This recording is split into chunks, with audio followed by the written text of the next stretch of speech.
Bangladesh red crescent society Jamalpur ইউনিটের নবগঠিত ad hoc committee আনুষ্ঠানিকভাবে দায়িত্ব গ্রহণ করেছে।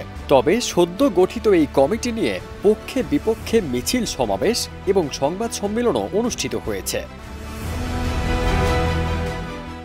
18 মে বিকেলে ইউনিট কার্যালয়ে এক আলোচনা সভার মাধ্যমে নতুন কমিটির সদস্যরা দায়িত্ব গ্রহণ করেন।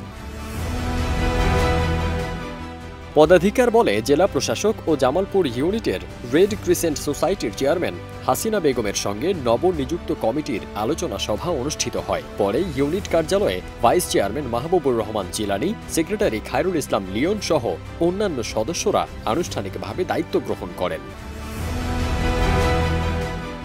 এই কমিটির অন্যান্য সদস্যরা হলেন সংরক্ষিত আসনের সাবেক সংসদ সদস্য নিলুফার চৌধুরী মনি, জিয়াউল হক জিয়া এবং অ্যাডভোকেট সাইদ বিন আনোয়ার সজীব। দায়িত্ব গ্রহণ অনুষ্ঠানে সুধীজন এবং যুব রেড ক্রিসেন্টের সদস্যরা নবগঠিত কমিটিকে ফুলেল শুভেচ্ছা জানিয়ে তাদের সার্বিক সহযোগিতার আশ্বাস দেন।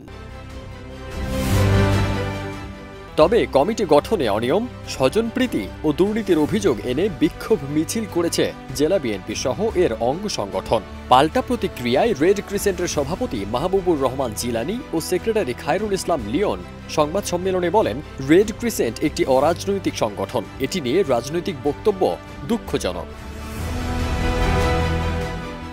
গত 30 এপ্রিল অনুমোদিত অ্যাডহক কমিটি গঠিত হয় এবং পরে 15 মে খায়রুল ইসলাম লিওন সাধারণ সম্পাদক হিসেবে অন্তর্ভুক্ত হন।